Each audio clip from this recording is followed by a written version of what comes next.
Thank you all for being here today. I'm grateful that we have some incredible youth leaders that you will hear from today. Ms. Sanaa Battle, James Robinson, Jaquez Thomas. We're also joined by my Deputy Mayor of Education, Youth and Human Services, Kahari Humphreys. Today, you are going to hear directly from our city's youth leaders. You're going to learn about the work that they are doing to build a safer Chicago. We know that city government alone cannot resolve violence. We need partnerships from all communities. Every single community that represents this incredible city have to play a part in building a safer Chicago. And that includes our young people.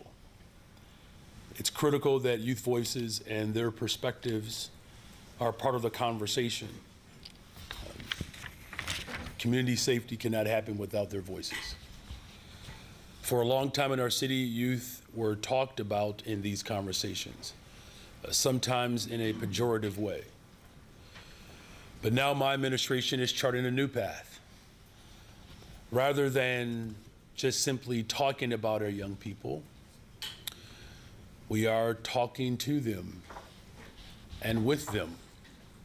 And by working with youth leaders and listening to their voices, we can ensure that young people are able to enjoy downtown and all of our city's neighborhoods safely while contributing to safer environments across the city.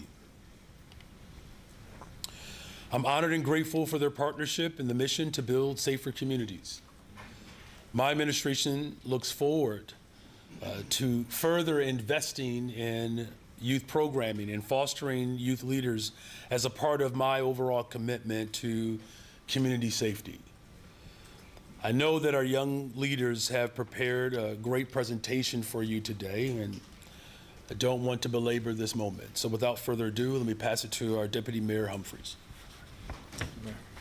Good morning. Good morning. It's my pleasure to this morning not to talk about youth or present about youth, but to actually, it's my honor to be able to introduce young people for you to hear from themselves. So first, you'll hear from Sanaa Battle from Think Outside the Block. It is an organization funded by the Department of Family and Support Services to administer safe space programs. In addition, you will hear from James Robinson of Good Kids Mac City. He is a peacekeeper and is a part of the Peacekeeper pilot. And then lastly, you'll hear from Jaquez Thomas. He's currently a second year of Mayor's Youth Commissioner. So without further ado, I'm going to pass it over to Sanaa Battle. Good morning, everyone. Good morning. Good morning, Mayor Johnson, and thank you for this opportunity. Of course. My name is Sanaa Battle. I'm a teenager from Chicago, a teen mom, yes, but more importantly, a young Black woman determined to build a life that matters. I am a part of the Safe Spaces for Youth program, funded by the Department of Family and Support Services. Funded in 2023, Safe Spaces hires local youth, including myself, to plan fun events for other youth in the community.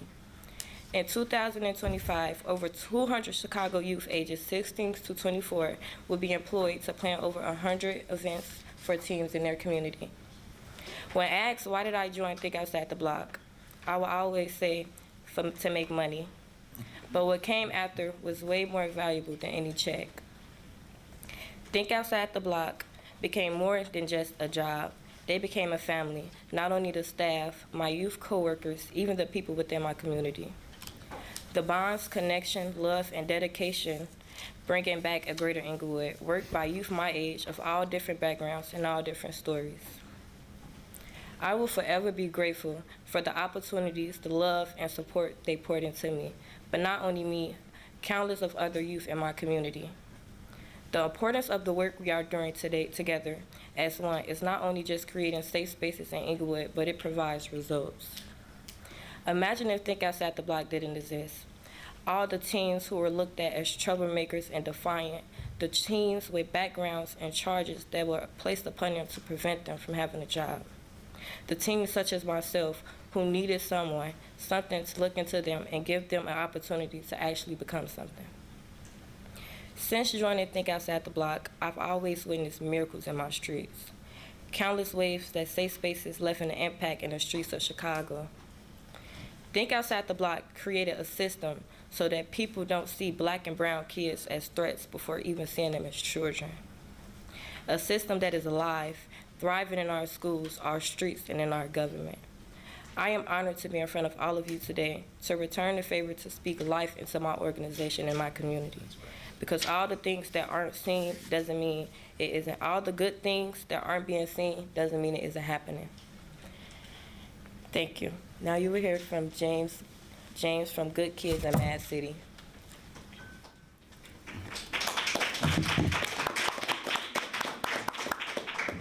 Good morning, everybody. Good morning. My name is James Robertson. I'm 21 years old, and I'm a youth organizer with Good Kids Mad City. I've been with Good Kids Mad City since I was 15 years old. I got involved with Good Kids Mad City, playing basketball and doing work in the community. We were doing a lot of giving back to the communities from Austin to Bronzeville, and it opened my eyes that it was more to life. GKMC helped keep me out the streets and help me feed my family as much as I can. I like working in safe spaces because it gives people the chance to be themselves without anybody judging them. The youth I represent is kids from Hyde Park High School. I get a chance to do circles with them and help build those relationships that need to be built. Main reason these peacekeeper jobs and youth jobs are important is because students need restorative justice trainings and opportunities to work.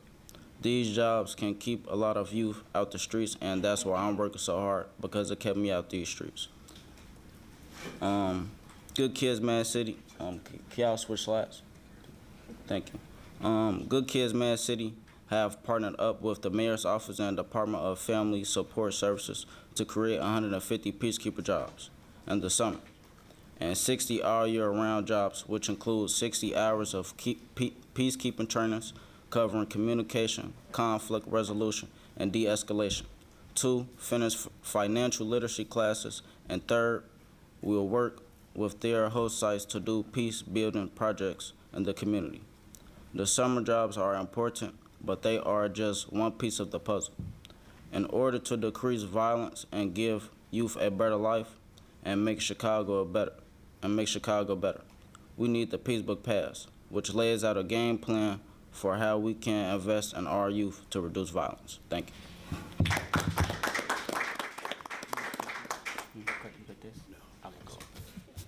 Good morning. Good morning. Thank you. My name is Jocko S. Thomas. I'm 20 years old, born and raised right here in Chicago, and I'm currently a political science student at UIC. I grew up without my father and without many positive male role models. For a while, I found myself going down the wrong path, just trying to figure out life the best way I could. But everything changed when I met my first mentor. He didn't just guide me, he believed in me. And because of that, I started believing in myself. That's what inspired me to give back. I started organizing back to school bashes, Thanksgiving giveaways, and this summer, I'm launching my nonprofit, Chicago Emerging Stars, to pour into young people the same way so important to me. Because sometimes, all it takes is one person to change the direction of a life. Next slide, thank you. Today, I serve as a youth commissioner for Mayor Brandon Johnson, and I co-chair the community working group. For the past 2 years, I helped lead conversations around youth safety, not from a policy book, but from lived experience. Because I knew what it feels like to grow up without support, searching for belonging in the wrong places. Through the Mayor's Youth Employment Initiative, I had the opportunity to serve with the Youth Safety and Engagement Intern, where I made sure young voices were not just heard, they were centered. I also helped lead a citywide youth survey on curfew, public safety, and safe spaces, because the decisions about us always include us. And I'm not the only one doing this work. Just yesterday, we hosted a youth tabletop, an event created for youth by youth. Now, just real quick, this event was important because this is my third youth talk that I attended yesterday. However, the first 2 was hosted and organized by seasoned citizens. Sorry. But the event yesterday was organized for the youth by the youth, and it was important to hear the youth input. Yeah. Thank you. And we partner with other organizations to talk about what safety really looks like for us, how we can take the lead in creating and protecting our own safe spaces. For any young person listening, if you're between the ages of 14 and 19, the Mayor's Youth Commission is now accepting applications through June 22nd. If you ever wanted to speak up for your community or help change this city, this is your moment. Step into it. And mark your calendars. On July 26th, the Youth Commission will host its annual Youth Summit.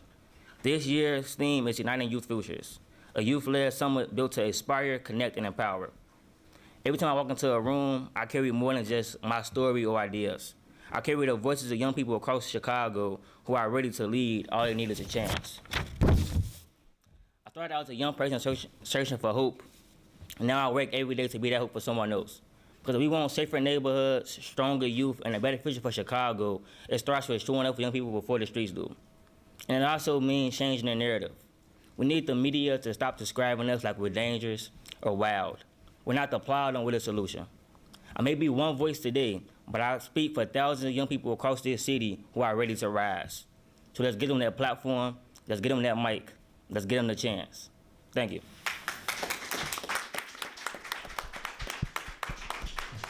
Okay. Do any seasoned citizens have questions for the young people?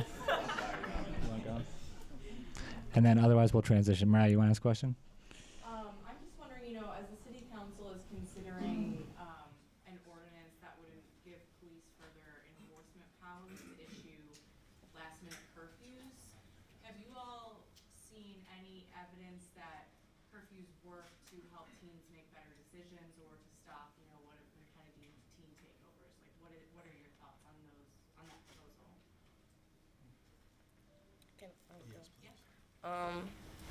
I would say I really don't know much about curfews because I wasn't one of those teens who would be outside for real. Like, I wasn't raised for that. But one thing I would say is that I wouldn't think that it would because some people home, we trying to escape home. Teens try to escape home. So I feel like a curfew, it might belittle that because while you trying to keep someone in the house, they could be with a safe spaces organization, with a staff, with your coworkers or something, Like, I think, yeah. Can you repeat the question? Do you think that curfews work to help teens make better decisions? Because the city council right now is considering a proposal that would allow police to issue curfews anytime, anywhere to help prevent teen takeovers.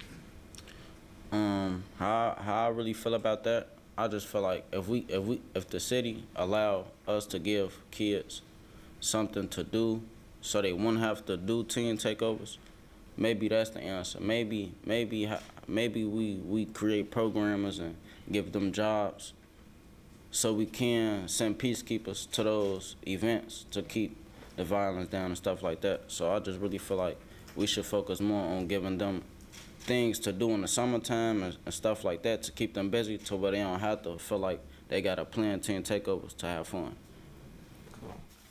Any other questions being? Oh, go ahead. Okay, cool. What I would say is, so when I was the youth safety and engagement intern, we did a citywide survey on curfew, and what I can say is this: young people don't necessarily disagree with the curfew; they just don't like the idea of being over-policed because it makes them feel uncomfortable. Any other questions? Yeah, thank you guys for being here. I wanted to know, how do you feel when you're approached by police, and how do you feel the city and police think about you when you're downtown or in your neighborhoods with your friends, just socializing, having a good time? I would say I love interacting with the police, especially when they're my color, especially when they look like me. Not saying there's nothing wrong with any other arrests, but I love interacting with the police. One thing I can say is that they don't lead us astray, the ones that I know. They make me feel comfortable. They make me want to be in my community. But I feel like sometimes we are stereotyped, and that's where the confusion comes from with teens doing things out of order and stuff. Like James said, as long as we have something to do, it wouldn't be cause for the police to have to come and escort us out of certain places or, curfews and stuff. So yeah, I love it. Yeah, absolutely. So what I would say is like I agree with her. Like I'm okay with being approached by the police, but if you was to ask me, who knows, like 5 years or so ago, I probably would say that I wouldn't like the police or something like that. But I do. I really like the community policing office. I gotta give a shit district a shout out. I love what they're doing with the CAPS office as well. But when we talk about like downtown, I think it's important to know why young people are even going downtown in the first place. Me, I grew up in Parkway Gardens. That's an area that's pretty much, underserved and underfunded. And so we go downtown because downtown have things to offer that our communities and neighborhoods don't have to offer. And like for me, my example for me is like we don't even have a movie theater. And so that we would go downtown to go see the movies and things like that as well. Can you repeat your question? Yeah, I just wanted to know how do you feel when you're approached by police when you're hanging out with your friends, either downtown or in your neighborhood? I don't really got a problem with the police, but it just be like, being a young black man coming from Chicago and coming from where I come from, it just like the police don't know I be in rooms with the mayor. Like they just see a young black man, you know what I'm saying? So they used to finding guns on and stuff like that. So more so when they run into me, they be trying to find a gun. But like what I need a gun for? I'm cooling. And you got the mayor. I got the mail. And that's what I be saying. They don't know that, like, you feel me?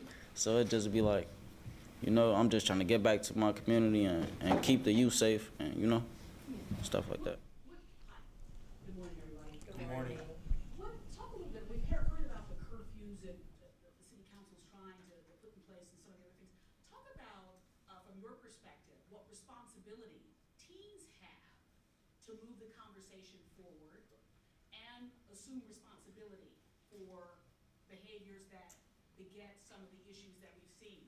What are you telling the folks that you know about how they ought to move around, so to speak, the things that they need to be doing as not to perpetuate some of what you call the stereotyping the problems? I'll speak.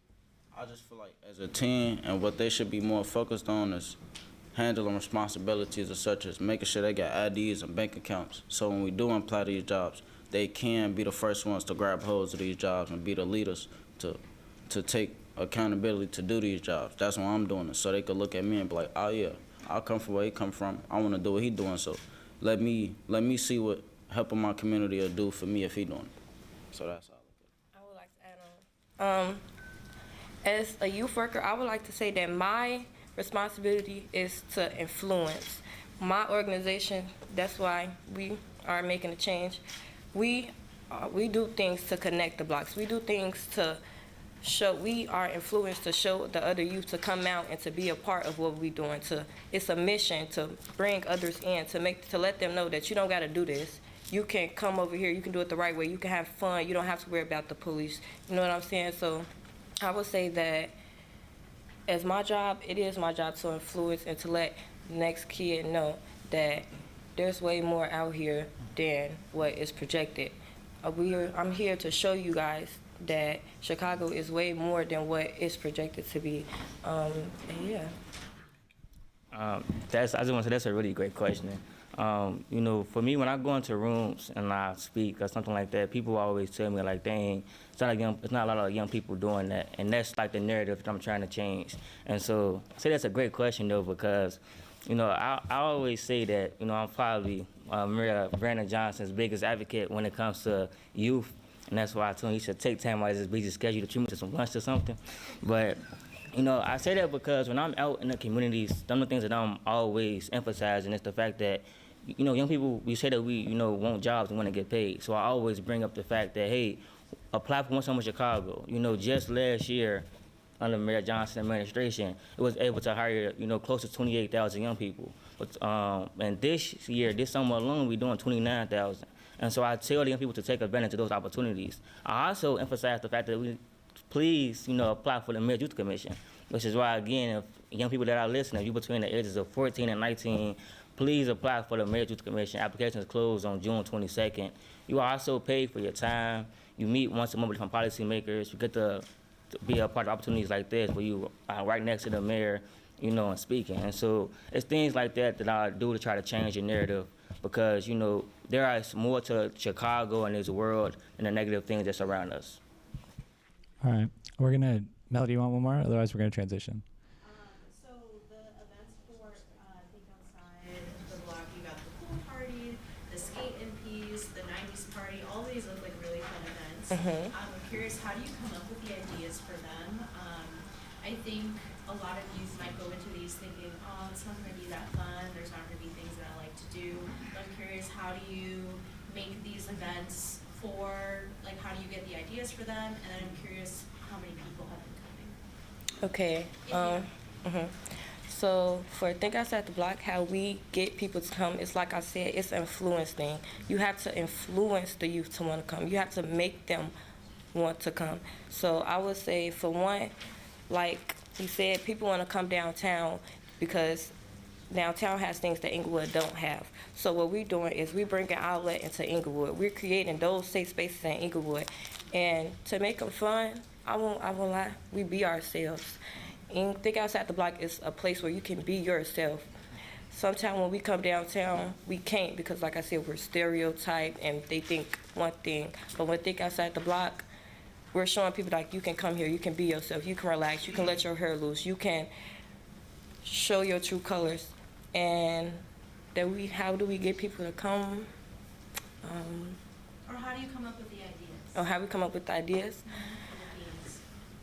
It's like a circle, like it's a group thing. It's not just one voice, it's all our voices together. So we're listening to what the youth want to do. We have conversations, we connect the blocks, we connect with everybody in the community. So it's not just for the youth, but like even though the youth is doing it, it's for everyone. So you gotta communicate with your community. You gotta canvas, you gotta put yourself out there. You have to connect with them. Like I said, the connections, the bonds. So I would say that's how we move forward and plan our events. And then once the events is out there, people actually do come. And then once they come and they have a good time, it's like, dang, when the next event coming? How can I be involved? Like, it's all about the connections and what you do, how you put yourself out there. So yeah. Can I come to the 90s party? I know something about the 90s. All right, let's thank our young people for their leadership. Thank you, guys. All right, we're going to transition now. Thank you, folks.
Q&A.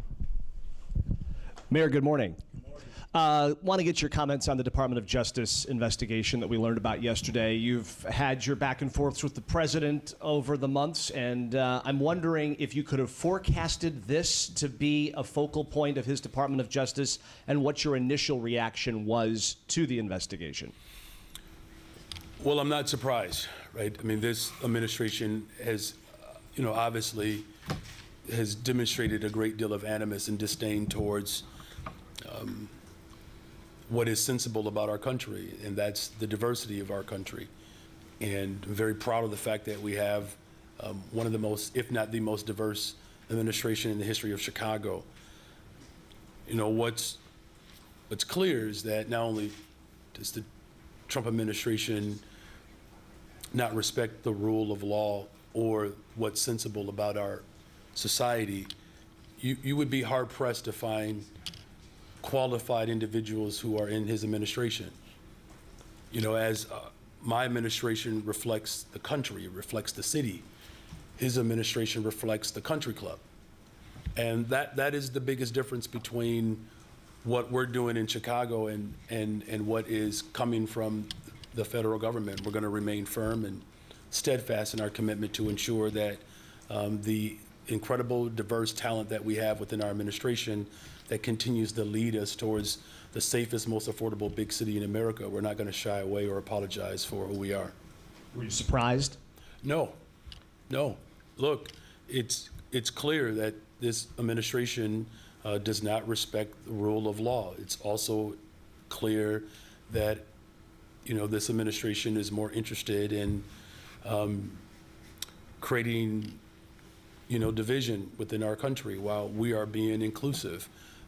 Proud of the fact that we have individuals that have legal backgrounds, operational backgrounds, education backgrounds. I mean, when I think about, again, just the diversity of my administration, we're working hard every day to make sure that the values of my administration reflect the uniqueness of the city of Chicago, and we're doing that. And that's what the people of this country, that's what they really want. This divisive tactic that this administration is just dead set on engaging in, I'm confident that the goodwill of people, everyday people who are approaching me about how we can create more opportunities for young people, right? Approaching me about how we build more affordable homes.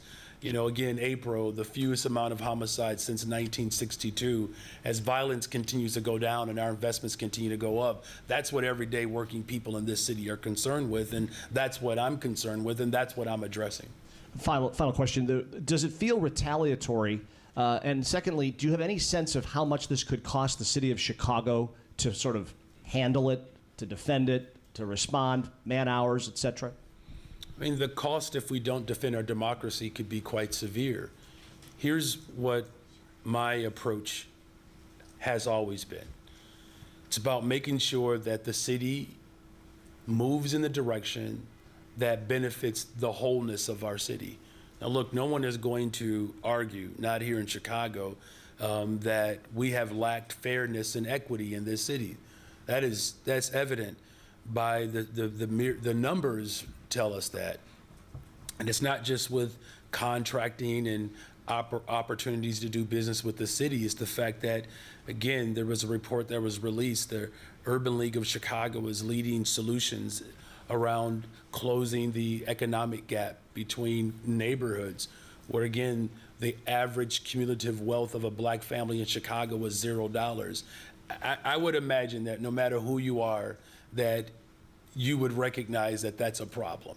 And if we're talking about how we build safe communities, if Austin isn't safe, then Streeterville can't be safe, right? And so we have to make sure that we're not falling victim to the tyranny that's coming from the federal government. We're uniting people. All of the city of Chicago is surrounded by the love and the aspirations that are coming from my administration. Look, I take a great deal of pride and humility that I was elected just 2 years ago to respond to decades of disinvestment, that they trust a working class individual to bring people together. And so when we're investing in our public schools, that investment is for all of our neighborhoods across the city. When crime is going down, that affects all of us in this city. When we're building more affordable homes, that's affecting all of us in this city. And that's what this moment is about. And we're not gonna be intimidated and struck by fear because we're showing up in our best form, and that's who we are as a city of broad shoulders. We stand shoulder to shoulder, we stand elbow to elbow to make sure that we can build the safest, most affordable big city in America. Hi, Mayor. How are Hi. you today? I'm doing terrific. Good. I want to pivot back to curfews for a second. Before, you previously have said you do not support curfews or you had some opposition to it. So I wonder, with this revised curfew ordinance, where you stand on it, and just like what would your reaction be should it pass out of committee today? Well, my position is that I do not support lowering the curfew because there's no evidence that lowering curfews prevents violence from happening, right? And so every study has substantiated that as well. Here's my position. The city council moves forward with an ordinance that gives my administration and the police department the ability to implement a curfew. look, I'm not going to sit here and say that I'm not concerned about the constitutionality around it. Here's what my ultimate goal is to prevent them from happening, these large gatherings. And the work that we have done has done that in large part. One is one too many. But my main priority and focus is making sure that we don't just simply figure out how to prevent these gatherings from happening, but that we're working together collectively to provide safe spaces for young people to have an experience in Chicago that they should be able to enjoy. It's their right. You heard directly from our young people today. They want to be in safe spaces where they can be themselves. That's what my mission has been. If we don't give young people real activity, we don't help them find their purpose, we're just going to find ourselves in a tailspin. This is about not just prevention, but this is also about the investments, and that's why I'm very much focused on giving youth voices power, but also that we're responding with resources as well. Hi, Mayor. Hi. You campaigned on a promise to ban no-knock warrants being served by the Chicago Police Department. The police department is about to finalize a policy that would not ban no-knock warrants and would also allow Chicago police officers in extreme circumstances to point weapons at children. Is that policy acceptable to you? Well, we're still having conversations with aldermanic leaders as well as organizers, and particularly Ms. Anjanette Young, around what an ordinance would look like that would ultimately prevent what happened to her from ever happening again. My position is still very clear. I do believe that we have to have significant shift in policy to ensure we have maximum security for our residents. And look, the work that we're doing to lower violence and crime in the city of Chicago is obviously showing up for all of Chicago, and we'll continue to have these conversations and continue to go through our paces of negotiations to ensure that what happened to Ms. Anjanette Young doesn't happen again, or to other families that have experienced these type of encounters. Since the botched raid on Anjanette Young's house, the number of residential search warrants served by the Chicago Police Department has decreased by 85%. Is that an indication, do you think, that there were hundreds, if not thousands, of search warrants that did not need to be served, that were served and primarily impacted Black Chicagoans based on the data? I've always said from the very beginning that we have to have constitutional policing and move with some expediency around responding to the consent decree. I appreciate the leadership that Superintendent Snelling has brought to the police department with better training, but also looking at particular policies and procedures that are either antiquated or perhaps some semblance of racial profiling. We're a different city now. We're transforming this city in a way that I believe that those who have fought to get us to this point have always longed for. It's our generation's time, all of us, to have stronger and safer communities, but also to ensure that we don't have the type of policing that has led to the unprecedented amount of settlements that we've had to deal with. So this is really more of a reflection of the values that I ran on to ensure that we have a police department that the people of Chicago can trust. Hi, Mayor. Hi. The city has spent time and resources on dozens of plea deals or trials that the city has lost to prosecute protesters arrested during the DNC for municipal code violations, like failing to disperse, that carry no jail time. In one trial, in his verdict, the judge said the city has not provided, even by the low burden of more likely than not, that a defendant could hear proper dispersal orders from CPD, and found the defendant not guilty. Does that give you confidence in the police department to adequately notify teens as the city council considers the curfew proposal of curfews and dispersals?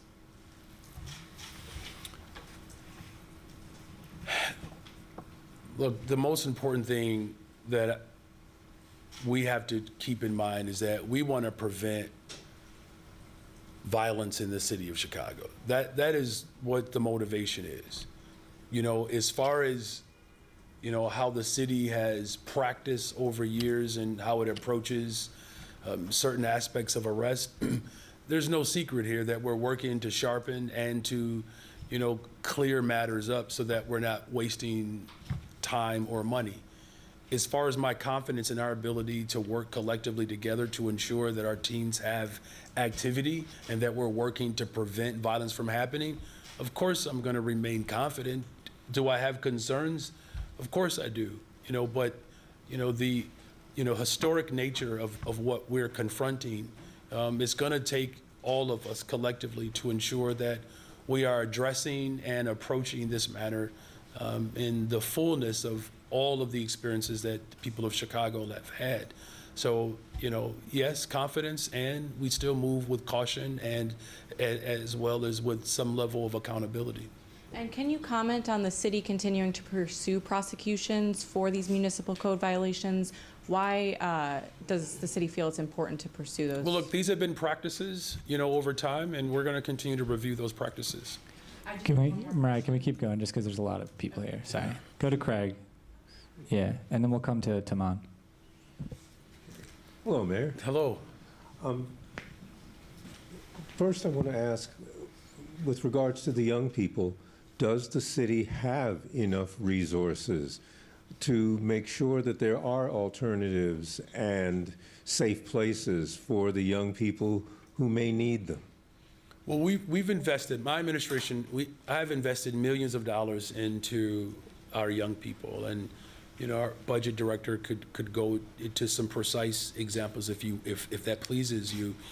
But whether it's, again, for youth employment, whether it's for our youth commission, whether it's supporting our community-based organizations so that they can provide activity for young people, whether it's investing in our public education system, these resources are significant. If you're asking me if we need more resources, the answer is absolutely yes. Right? I mean, look, we have an opportunity to hire 29,000 young people. Our Deputy Mayor Humphreys could tell you this. Last year, we had 50,000 young people apply. So the demand is certainly there. We do need more resources. Did you want to say anything, Budget Director?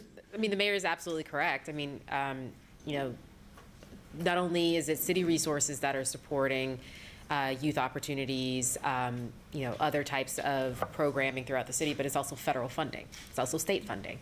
And so that's a critical, piece of the puzzle that is under threat right now.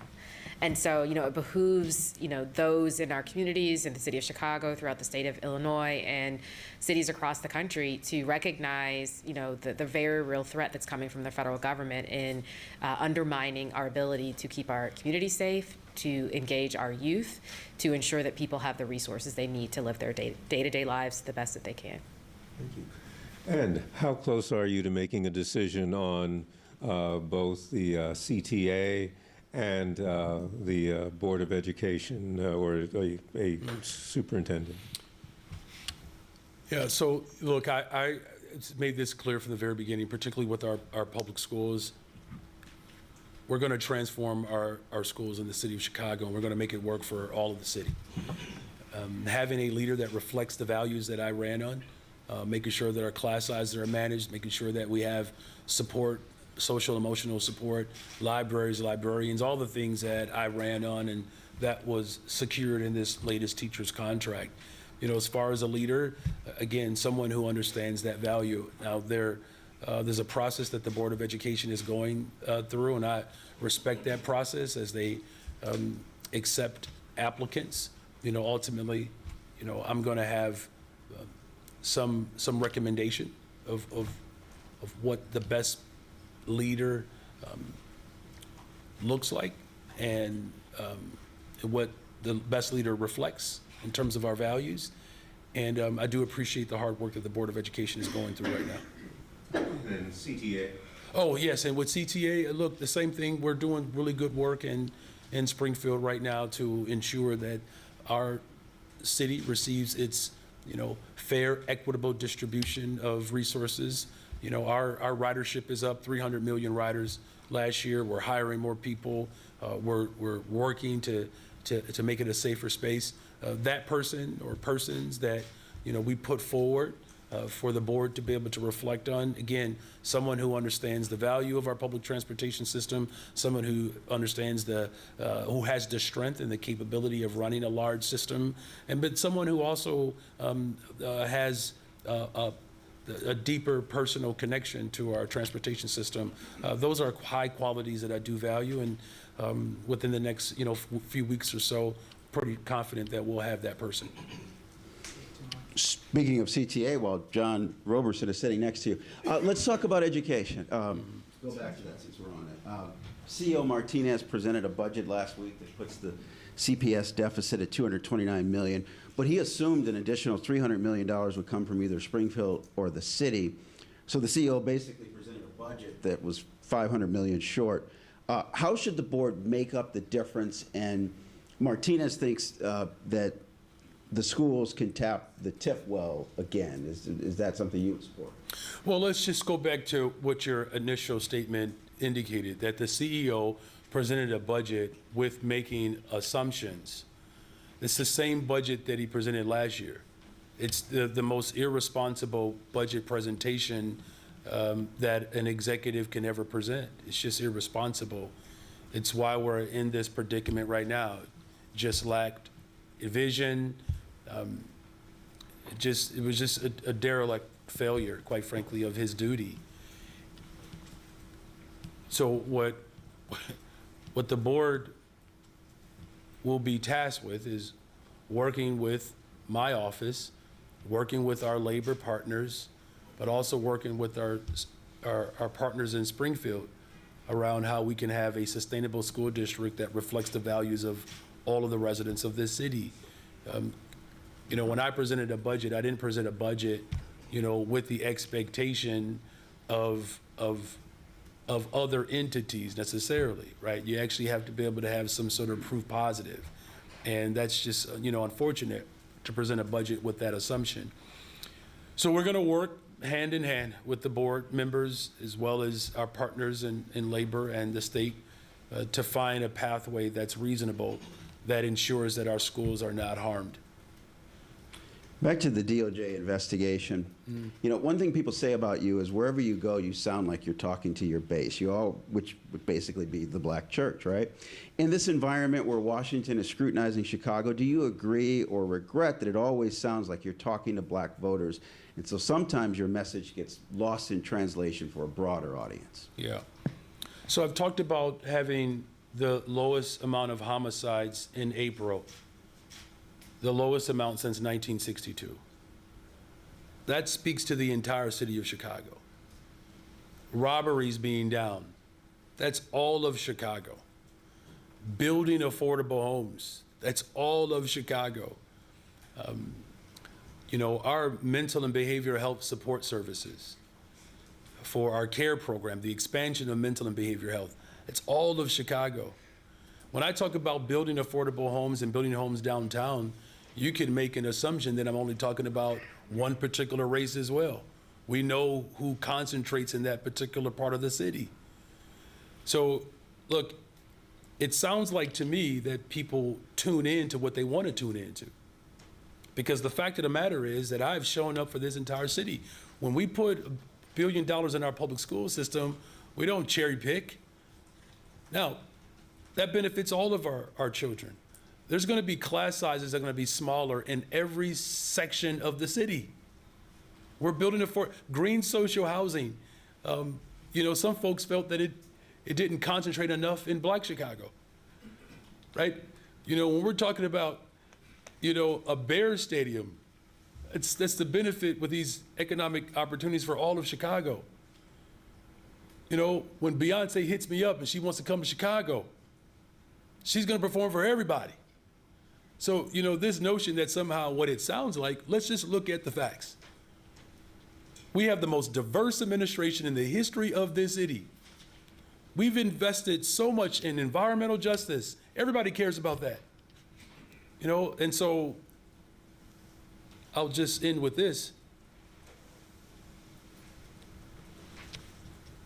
Why wouldn't I speak to Black Chicago? Why wouldn't I? Black Chicago and Black people in America have borne the brunt of the type of policies and the maneuvering and the humiliating tactics that are coming from the federal government right now. It's not a secret.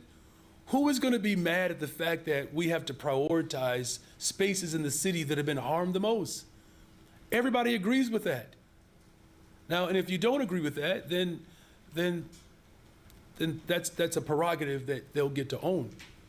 But you know, we don't have to apologize for being concerned about the residents of this city who have borne the brunt of school closures. Think about unemployment in this city, where it is mostly concentrated. Think about violence, where it's mostly concentrated. It would be shameful if I were to repeat the sins of those who have been in this position before, because they did not speak enough to Black Chicago. It's why the conditions have worsened. And under my watch and under my administration, we're going to make those critical investments to ensure that every single person in the city of Chicago benefits from my administration. And we know that a rising tide will lift all boats. Hey, Mayor.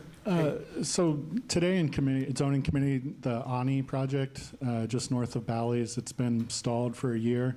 It's coming up for a vote. They do not have a labor peace agreement with SEIU. That's why it's not gotten a vote for a year. Do you think it should be approved before they have a LPA with SEIU? Well, look, I will say this, you know, as the most pro-worker city in America, of course, labor peace has to be the priority. You know, I understand that there are many different dynamics and elements that are being banted about right now, but labor peace is important to me. Do you think without that it should get voted down in either committee or city council tomorrow? My preference is that there's labor peace before anything moves in this city. And then separately, you know, obviously the Bears, you met with Kevin Warren last week. He said he's moving on. Can you share more of what your reaction was to that last week? And are you disappointed that we've reached this point? Well, I will say there's a long way to go still. And there's, you know, ample evidence that, you know, my desires for the Bears to stay in the city of Chicago, there are certain things that are beyond my control. What they are looking for in terms of state support from a particular revenue source that is only designed to build stadiums, that's something that the Bears have to continue to work hard to make that case. That's been my position from the very beginning. The Bears do have a level of responsibility to make the case in Springfield. Look, if Springfield doesn't have an appetite, that's something that, you know, the Bears, you know, have to consider. And though there's, again, a long way to go, there's no person in politics in this state that has worked as hard as I have to help support the Bears' effort to stay in Chicago. And the state of Illinois has a responsibility and a role to play. And, you know, the Bears have to, like they made the case with me, they have to make the case with the state of Illinois in order for a package to make sense for them. Hi, Mayor. Hi. Circling back on curfew, I'm sure that your There it is. There. Okay. Circling back on curfew, I'm sure your administration has heard some of the same concerns that we have heard from youth, that yes, they are concerned about this idea of a snap curfew, but also going downtown, there are a lot of public and private spaces that have early curfews, such as 6 p.m., 8 p.m., some of those being Navy Pier, Maggie Daley Park, Millennium Park. The administration has the power, whether it's through specific policy initiatives or collaborating with the other powers that be, to change that. Is that something that your administration is actively pursuing? And if not, why? Well, I'm always open to having having conversations and collaborating. Here's what my focus has been primarily, has been to make sure that we prevent these large gatherings from taking place so that we can keep people safe. That's what my main priority has been. And the type of curfew enactment that was initially proposed, where it was only concentrated in one particular neighborhood, I spoke very candidly about my opposition against that form, because it's just no evidence that it works. Look, I know that there are many different machinations of spaces within the downtown limits. Anyone who wants to have a robust conversation about those spaces, I'm open to it. You've said in the past that you're not for curfews at Millennium Park, especially it's against your administration's prerogative. I'm curious, are we going to see changes to that? It's something that youth have consistently said, we want to be able to go to the special events at Millennium Park, but I don't have anyone that's 21 years or older to take me. Yeah, look, I know that there are a number of people who have raised that, and as I've said, I'm open to those conversations. Well, who's gonna? As I say, please don't make Craig fall. You know.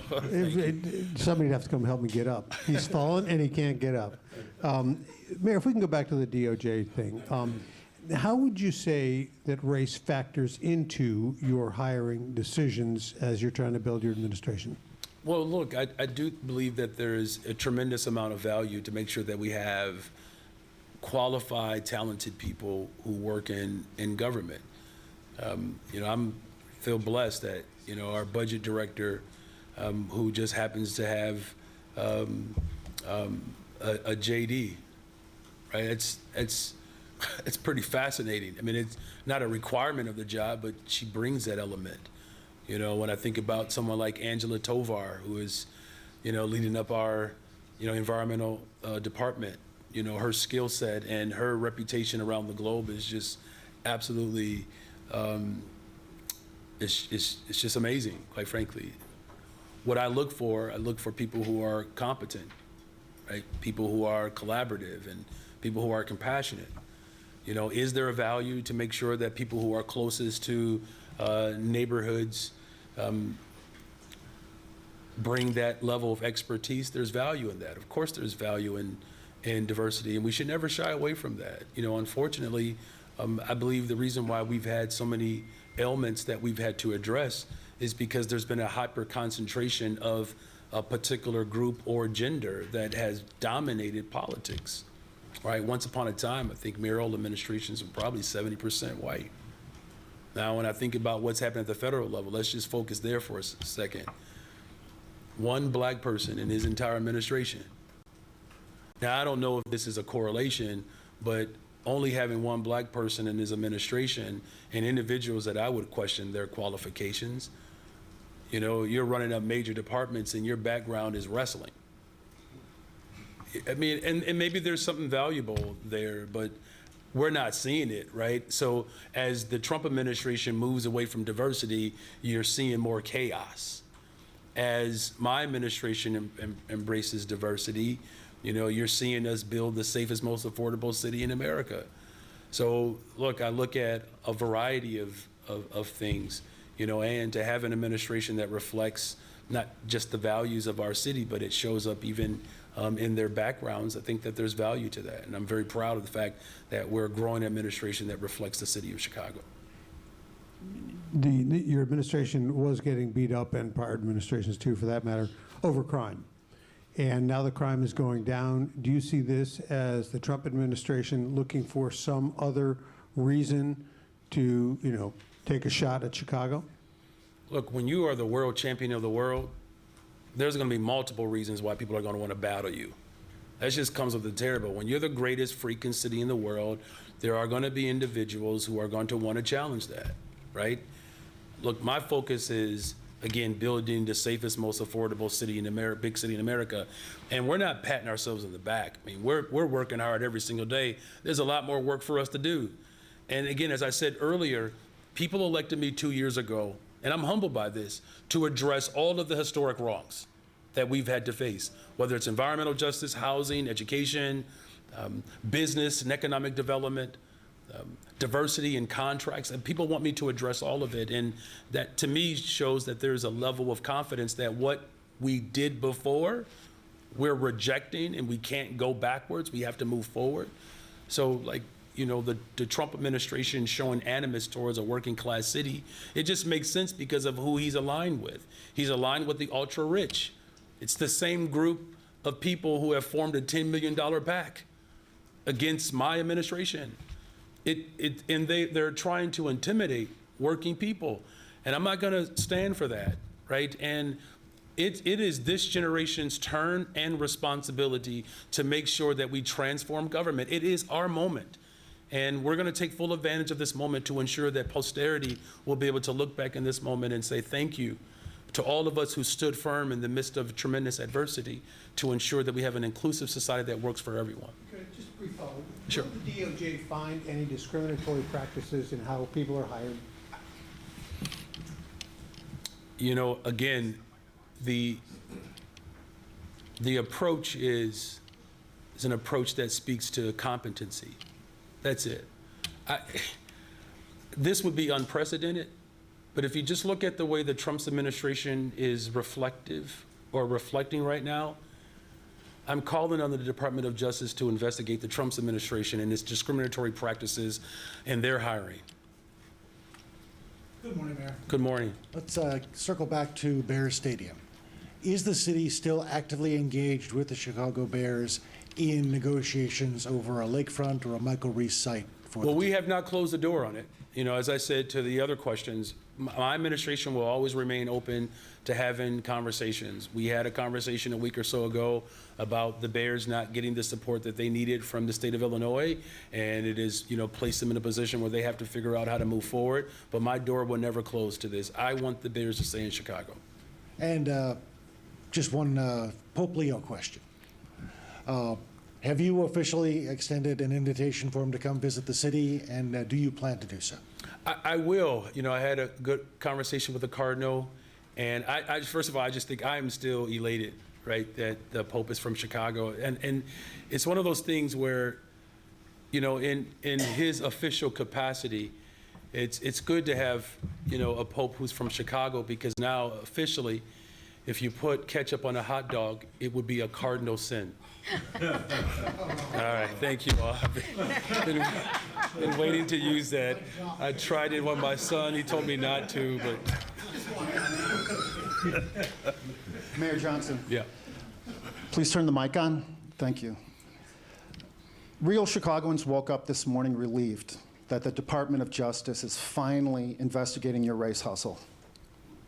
As someone who grew up on the south side of Chicago, I've heard a lot of race hustlers in my life, trust me, but they were usually marching around outside of City Hall, which is what makes this so embarrassing and dangerous. Very, very dangerous to the city of Chicago. Okay, we need the question. I'm more than happy to ask this question. It's long overdue. For over a year, real Chicagoans, white and black, have been telling me that your black power rhetoric is bringing the city backwards from a place that we need the question. Had overcome. You want the question? Please. Real Chicagoans want to know, why are you a racist? Well, you know, first of all, I reject the idea and the premise that somehow that's an actual legitimate question. You want to bet? All right, we're going to go to the next one. Alice? The next question, my follow-up question is a businessman, Robert Gomez, had his riverfront restaurant license yanked. You said that the reason you hire black people is because they're the most generous race on the planet.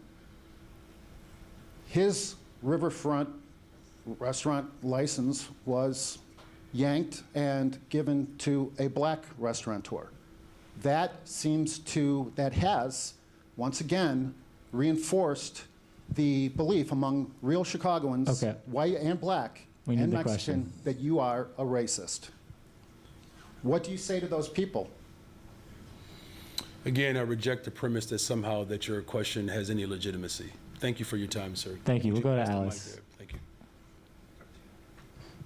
Hi, Mayor. Hi. Looking more broadly, the Trump administration has increasingly been citing the Civil Rights Act to investigate whether white people are being discriminated against, including in this latest DOJ probe. What do you make of this legal interpretation, and does it being used against Chicago concern you? Well, you know, again, you know, the diversity that the city of Chicago represents is something that reflects, quite frankly, the soul of America, right? We are the quintessential example of what it means to be a global city. And it's a proud legacy. You know, how this president is using his power or attempting to use his power is using it to divide people. And look, I'm not going to stand for it. Look, I get it. It's a conversation that people get provocated by. But the fact of the matter is, as I continue to work in collaboration to build the safest, most affordable big city in America, that's what my focus is on. You know, I can't control, you know, the tyrannical proclivities of this administration. I try not to get distracted by that. And I don't want the people of Chicago to get distracted by it either.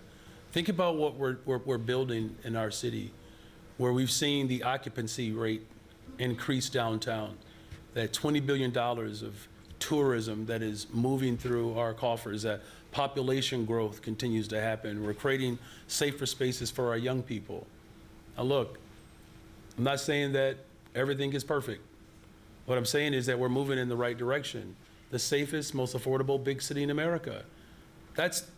People made a decision 2 years ago around who is going to work the hardest to keep us safe. And I made a commitment that I would work harder than anyone. Homicides are down, shootings are down, carjackings are down, robberies are down, investments continue to go up. $11 billion in new investments last year, $8 billion so far this year. The process through planning, the Planning Commission, where we're moving the business activity through the city of Chicago much faster, 178 something days down to 78 days. With our budget director, we put together a working group to respond to the financial challenges that people are experiencing all over the country. We had our first gathering on Saturday. Every single representative was there, labor, business, community. People like, I won't name all the names, but the people there that recognize that it's going to take all of us. It is this generation's opportunity in turn to come together collectively to transform our city, and that's exactly what we're doing. And have you reached out to state lawmakers who represent Chicago about the Bears? And do you get the sense that they're adamant about wanting to keep the team in the city? Well, look, I have to take people at their word, right? I mean, I've had multiple conversations over the last couple of years, around this stadium. And again, our team worked hard to do our part to put the Bears in the best possible position to stay at the lakefront. That's what they want. That's what I want. I know that there are people in the General Assembly who want the same thing. The question is, will the state use the dollars that are designed for stadiums to be built?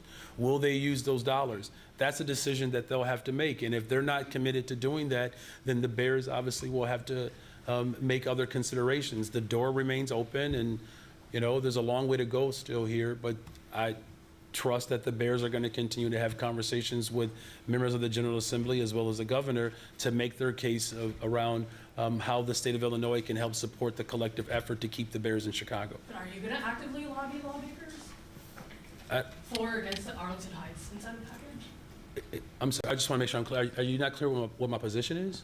No, do you plan to more actively lobby? I mean, I've done everything that I possibly could do. I've done my part. At this point, it's if the state of Illinois wants to keep the Bears in the city of Chicago, the football is in their. Hold on, Tommy's in the court. The ball is on the side of the field. You get the point. All right, I try. There's my stand-up routine just ended there. Yeah, I know. Oh, good one. You hear that, Craig? He said I fumbled that one. That's good. All right.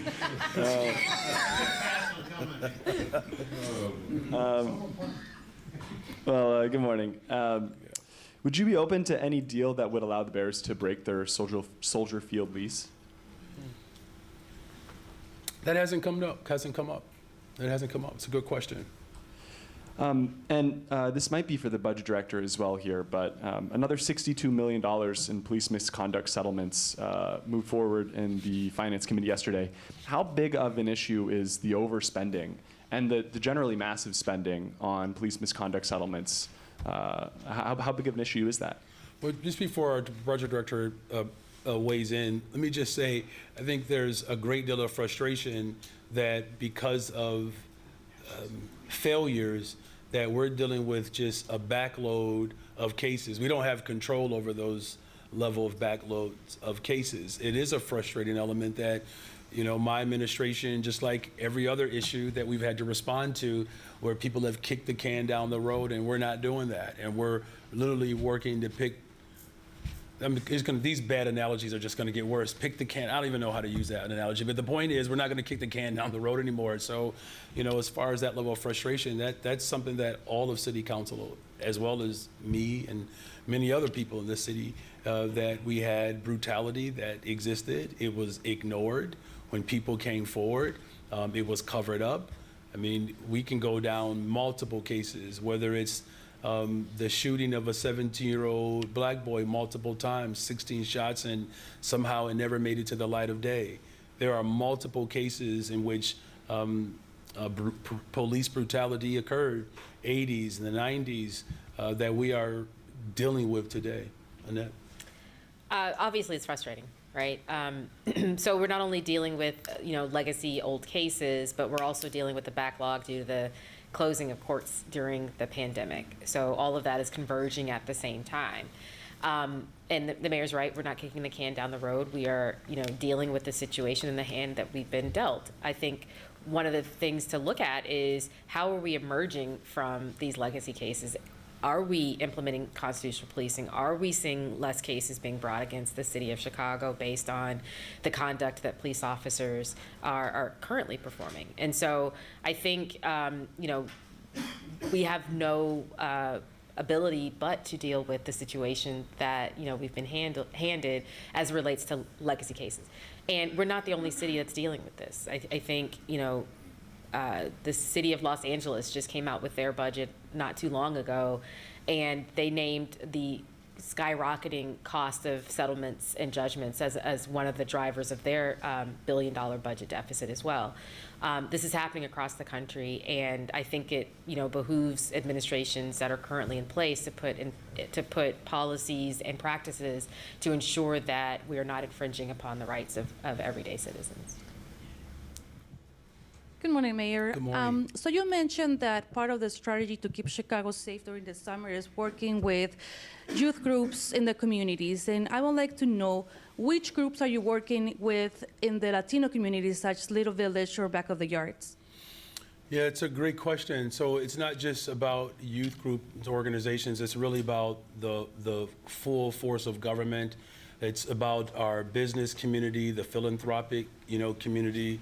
And so there are a number of organizations that, we are working with, particularly around CVI. And, many of these organizations touch multiple communities like Little Village. But as far as some of the specific communities, I don't know, Kahari, do you have those? Or we can make sure you get those organizations. Yes, in Little Village, we're working with T98, which is the Alliance 98. They are the funded organization that provides safe spaces, opportunities in Little Village. Last question? Is that all? Okay. Yep. I apologize, Mayor. I had to step out briefly. So okay. if I'm asking you a question you've already answered, I apologize. It's okay.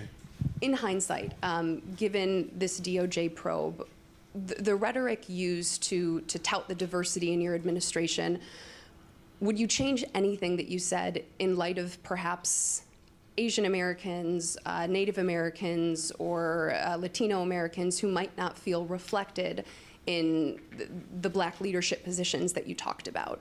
Given the criticism, is there anything in your rhetoric that you would change in hindsight? So that's a great question. So just think about the question that was just asked by your colleague. She specifically asked about Latino representation. And so we gave a specific response to Latino representation. Because I'm speaking specifically about the comments made over What the I'm saying weekend. is the question was a specific question that was asked about Black contracts in particular. Look, I get those questions all the time, you all. I do. People ask me about LGBTQ plus representation. They ask me about women representation. Can I just be absolute honest here? I know I do this every single press availability. I'm going to make my communications director cringe. This is a quintessential example of the type of divisiveness that this president wants us to have. Do you know how many times I've spoken of the diversity of my administration? So I'm going to say Cristina Pacion-Zayas, Beatrice Ponce de Leon, Cynthia Soto, Angela Tovar, Commissioner Andrade, Commissioner Capafali, Executive Director Frank Velez, Chancellor Salgado, CEO and General Superintendent Ramirez Rosa. Is that offensive? Not at all. Not I at was all, just right? So asking, what I'm just given simply the saying is, criticism, but is that offensive though? That I just mentioned leaders within my administration that all are part of the Latinx community. Why would that be offensive to anyone? When we have 8% Asian Americans, do you know what the representation of Asian Americans were in administrations prior? You don't know, do you? Not off the top of my head, no, I don't. No one has ever asked. But we still made it a purpose to make sure that there was good representation. Look, the city of Chicago has suffered from a great deal of pain because of the political and the racial dividing lines that have existed in this city for a long time. I'm going to break those lines. I am. I'm going to show up for the Latino community. We're going to show up for Asian Americans. We're going to show up for Black folks in this city. We're going to show up for the LGBTQ plus community. Any group that has been marginalized, that have suffered under tyranny and oppression, we're going to show up for them. We're not going to be intimidated by the tyranny that's coming from the federal government. The diversity of our city is our strength. And so when people ask me some specific questions about their particular communities, they're going to want to know that there's some assurance within my administration that I'm going to show up for that particular community. And do you know why they ask those questions? Because other administrations have failed. And I'm giving people some confidence that I'm not going to ignore any particular group, especially groups that have been marginalized. And so, of course, the president wants to highlight the fact that I mentioned those names. So guess what? I hope that he listened when I said Capofali, Ponce de Leon, Velez. Those are powerful surnames, just like Johnson, Williams, and Jenkins. And that's the celebration of who we are as a city. And I'm not going to be intimidated or allow the failures of the past to dictate how we move forward. This is this generation's opportunity to get something right. And so when Cesar Chavez and when Reverend Jackson were fighting collectively to ensure that brown and Black people can be empowered, and they got us as far as they could get us, now it's going to take a collective response from all of us to ensure that no one is left behind in this city. And that's why I'm very grateful that I'm in a position to build the safest, most affordable big city in America. And regardless of your surname, you get to find sanctity here in this beloved city. Thank you all for your time. Thank you all. Thank you all. And don't steal my joke.